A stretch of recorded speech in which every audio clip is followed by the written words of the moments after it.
Selamat atas nama Antorianto Koro dengan NIM 25020121155 akan mempresentasikan hasil kerja saya. Yang pertama, pendahuluan, penjelasan singkat profil studi kasus bisnis atau Proud Boys. Proud Boys adalah sebuah organisasi inovasi sayap kanan jauh yang hanya dikhususkan untuk laki-laki dan mempromosikan kekerasan politik. Organisasi tersebut berbasis di Amerika Serikat dan memiliki cabang di Kanada, Australia, dan Britania Raya. Kelompok tersebut dibentuk pada tahun 2016 oleh salah satu pendiri Vice Media dan mantan komentator Gavin Mills, yang mengambil nama kelompok tersebut dari judul lagu yaitu Proud of Your Boy dari film Disney yaitu Aladdin. Kondisi atau masalah studi kasus Fall atau Rise. Business Model Canvas, The Rise of the Proud Boys. Yang pertama, K-Partners. Bekerja sama dengan para pengusaha besar yang mempedulikan rasisme. Yang kedua, pemerintah. K-Activity, mempromosikan kekerasan politik. Value Proposition, memberikan layanan terbaik kepada neofasis seluruh dunia. Yang kedua, memperhatikan kekerasan politik. Setelah itu, Customer Relationship, membuka layanan membasmi paham keras dalam politik. Setelah itu, Customer Segments, menawarkan layanan bagi pelanggan yang tidak terikat dalam paham neofasis atau sayap kanan. Setelah itu, Key Research, organisasi yang terstruktur, cabang Proud Boys yang didukung oleh beberapa negara. Yang kedua, organisasi yang terstruktur. Yang ketiga, punya cabang dan menyebar di Kanada, Australia, dan Britania Raya. Setelah itu, channels, berbagai organisasi, politik internasional, sayap kanan, atau neofasis. Yang kedua, website Proud Boys. Setelah itu, konstruktur. Yang pertama, biaya operasional. Yang kedua, penyelenggaraan kegiatan. Yang ketiga, sewa gedung. Setelah itu, revenue streams. Pemberantasan kekerasan politik merupakan pendapatan utama dari Neoprouds.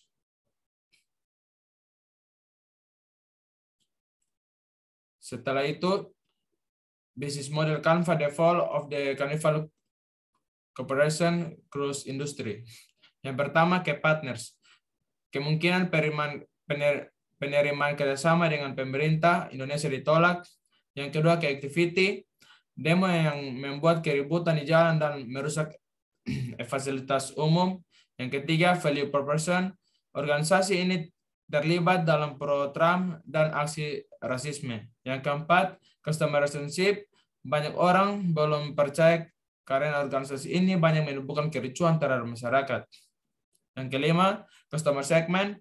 Hubungan dengan pelanggan, mereka menjanjikan fasilitas baik untuk merekrut orang untuk masuk dalam organisasi mereka. Yang keenam, Key Research. Banyak anggota tetapi tidak semua anggota berperilaku baik. Organisasi yang mendukung banyak yang masuk ilegal. Yang ketujuh, channels.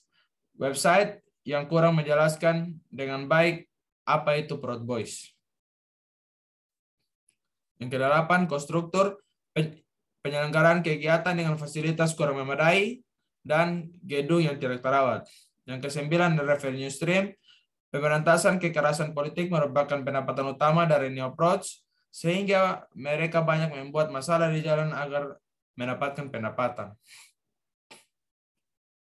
Penjelasan Fall, kejatuhan Proud Boys mulai dari kasus anggota Nordean, Biggs, Pezzola, dan Scott semuanya adalah anggota Proud Boys.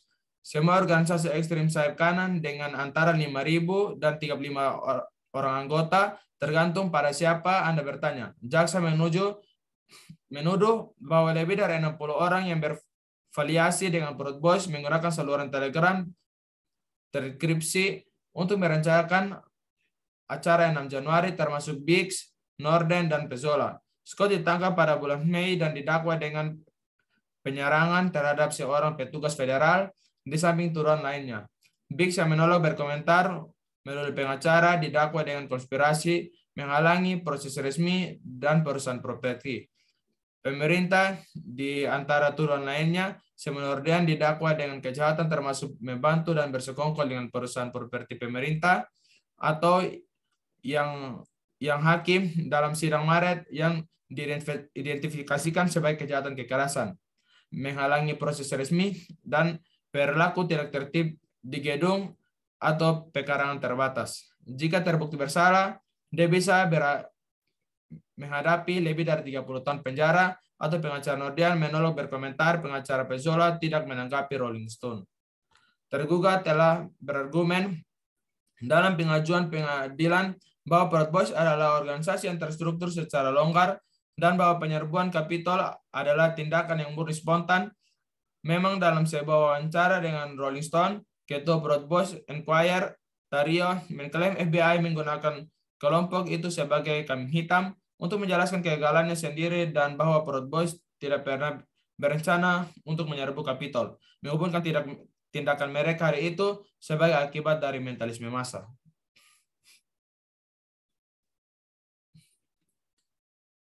Business model pattern Proud Boys Open Business Model. Proud Boys menggunakan pattern Open Business Model yang dikarenakan organisasi ini sering melakukan berbagai kerjasama dengan pemerintah internasional dan bertukar pikiran tentang masalah kekerasan politik. Hal ini tentunya secara langsung membuat organisasi ini terus berkembang hingga mempunyai banyak cabang seperti sekarang. Yang kedua, business model environment terms. Environment Proud Boys.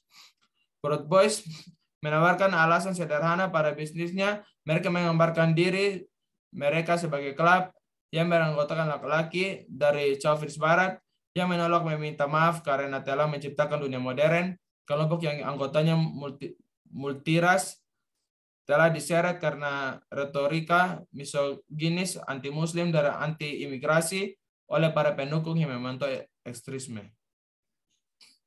Yang kedua, industri force. Pada saat ini masih banyak kompetitor atau bisnis serupa yang jauh lebih maju dan berkembang, bahkan memiliki keunggulan yang lebih banyak dan berbeda. Sehingga Toms perlu untuk meningkatkan strategi dalam penjualan produk mereka.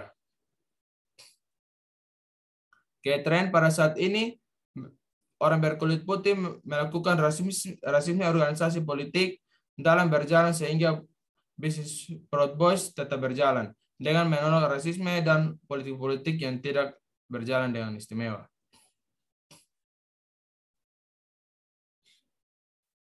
Macroeconomic force. Dampak dalam COVID-19 pada Proud Boys adalah rasisme dilakukan secara online dengan metode baru yaitu sosmed dan langkah politik yang semakin bertambah sehingga membuat anggota Proud Boys menjadi kesulitan dalam membantu masalah tersebut.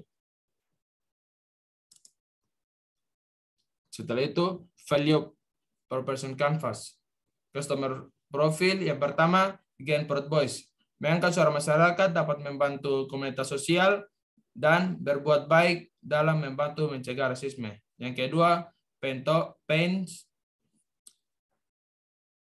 Proud Boys merusak fasilitas umum, website yang kurang baik. Yang ketiga, customer jobs. Mencari informasi yang sudah benar dan memastikan semua berjalan dengan baik. Setelah itu, value proposition. Pertama, produk dan service. Proud Boys merupakan bisnis non-profit yang membantu dan menolak adanya rasisme atau antifasis. Yang kedua, Gen Creators. Dengan adanya Proud Boys, orang-orang yang mendapatkan rasis tidak takut lagi untuk mencari pembelaan karena sudah ada siap membantu mereka. Yang ketiga, Pen Relievers. Dalam melakukan unjuk rasa, Proud Boys sering melakukan perkelahian di jalan sehingga pada tahun 2018 banyak anggota Proud Boys yang masuk penjara akibat rasis fasis yang dikemukakan dalam pidato misalnya dan sebuah klub Republik di New York City. Berikut adalah ini value per person map. Yang pertama, Gen Creator. Dengan adanya Proud Boys, orang yang mendapatkan rasis tidak takut lagi untuk mencari pembelaan karena sudah ada yang siap membantu mereka. Yang kedua, Proud Service. Proud Boys merupakan bisnis non-profit yang membantu dan menolak adanya rasisme atau antifasis. Yang ketiga, Pen Relievers. Dalam melakukan unjuk rasa, Proud Boys sering melakukan perkelahian di jalan sehingga pada tahun 2018 banyak anggota Proud Boys yang masuk penjara akibat ras-ras yang dikemukakan dalam pidato misalnya dan sebuah klub Republik New York City. Setelah itu, customer jobs. Mencari informasi yang sudah benar dan memastikan semua berjalan dengan baik atau value proposition. Pains merusak fasilitas umum, website yang kurang baik. Gains mengangkat suara masyarakat mengangkat suara masyarakat, dapat membantu komunitas sosial. Ketiga, membuat baik dan membantu mencegah rasisme. Yang sebelah kiri adalah value proposition, yang sebelah kanan adalah customer segment. Saran dari saya untuk bisnis Proud Boys adalah dengan melakukan hal yang di luar kewajaran untuk melakukan unjuk rasa terhadap saudara-saudara kita dengan demo sesuai prosedur, jangan merusak fasilitas yang dibuat oleh negara dan cinta damai. Setelah itu struktur organisasi yang tertata kurang rapi. Yang keempat, anggota yang melakukan semuanya secara semena-mena. Yang kelima, saran dari saya membuat organisasi baru yang lebih terstruktur. Sekian dari saya. Terima kasih. Sampai apa sah? Saran. Bisa edit bapak itu, Cok. Ada yang masih Toms tuh main puki, parsetan cuek sah. Hapus Toms. Oh, ini udah mau lihat.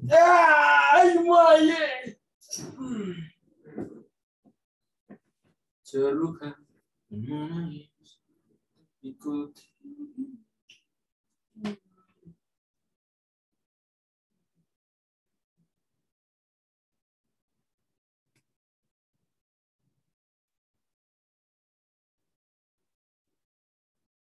Jangan PUBG pun sini.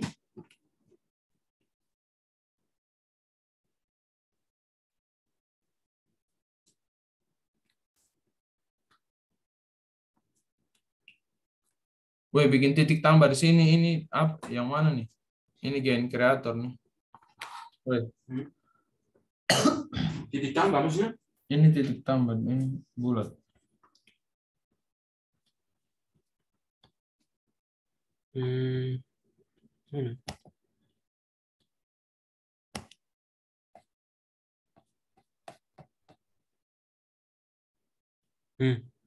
Gitu. Ini sama sudah di sini. Tadi.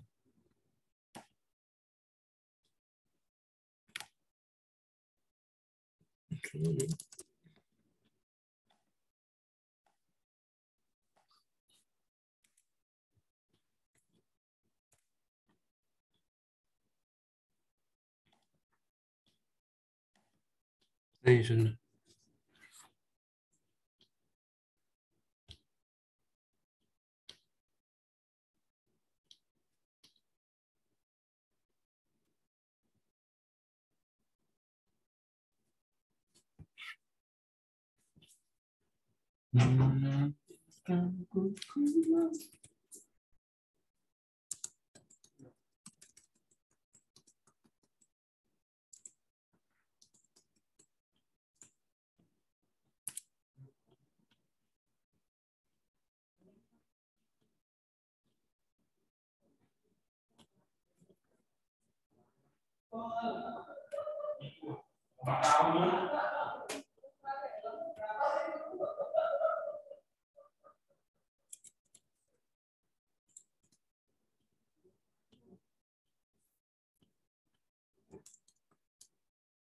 Begini sesuai.